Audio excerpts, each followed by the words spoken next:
ରାଜ୍ୟରେ ଜାନୁଆରୀ 1 ପର୍ଯ୍ୟନ୍ତ ଶୀତର ପ୍ରକୋପ ଆଉ 3 ଦିନ ଘେରିବ କୁହୁଡ଼ି। ଆସନ୍ତା ଜାନୁଆରୀ 1 ଯାଏଁ ଶୀତର ପ୍ରକୋପ ଲାଗି ରହିବ। ରାଜ୍ୟରେ ପ୍ରବଳ ଶୀତ ଲହରୀ ଜାରି ରହିଛି।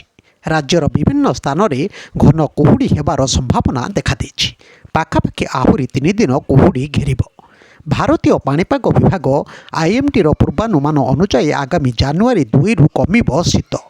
ଆଗାମୀ 3 ଦିନ ମଧ୍ୟରେ ସର୍ବନିମ୍ନ ତାପମାତ୍ରାରେ କୌଣସି ପରିବର୍ତ୍ତନ ହେବାର ସମ୍ଭାବନା ନାହିଁ। ଆସନ୍ତା 3 ଦିନ ପରେ ରାଜ୍ୟର ଅଧିକାଂଶ ସ୍ଥାନରେ ସର୍ବନିମ୍ନ ତାପମାତ୍ରା ଧୀରେ ଧୀରେ 2ରୁ 3 ଡିଗ୍ରୀ ସେଲସିୟସ୍ ବୃଦ୍ଧି ପାଇବାର ସମ୍ଭାବନା ରହିଛି।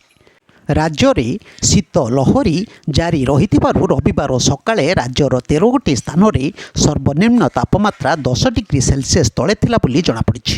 ତେବେ କନ୍ଧମାଳ ଜିଲ୍ଲାର ଉଦୟଗିରି ଅଞ୍ଚଳ ରାଜ୍ୟର ସବୁଠାରୁ ଅଧିକ ଥଣ୍ଡା ସ୍ଥାନ ପାଲଟିଛି।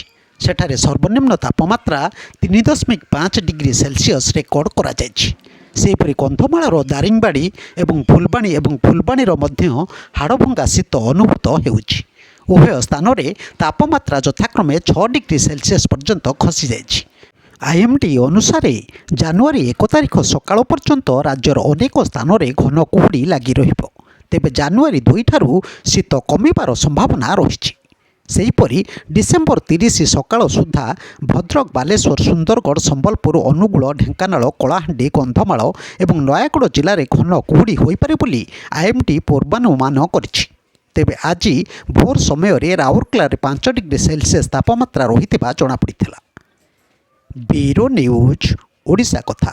ଓଡ଼ିଶା କଥା ୟୁଟ୍ୟୁବ୍ ଚ୍ୟାନେଲଟିକୁ ଆପଣମାନେ ଦେଖୁଛନ୍ତି, ମତାମତ ଦିଅନ୍ତୁ, ଲାଇକ୍ କରନ୍ତୁ, ସବସ୍କ୍ରାଇବ୍ କରନ୍ତୁ ଓ ସେୟାର ମଧ୍ୟ କରନ୍ତୁ।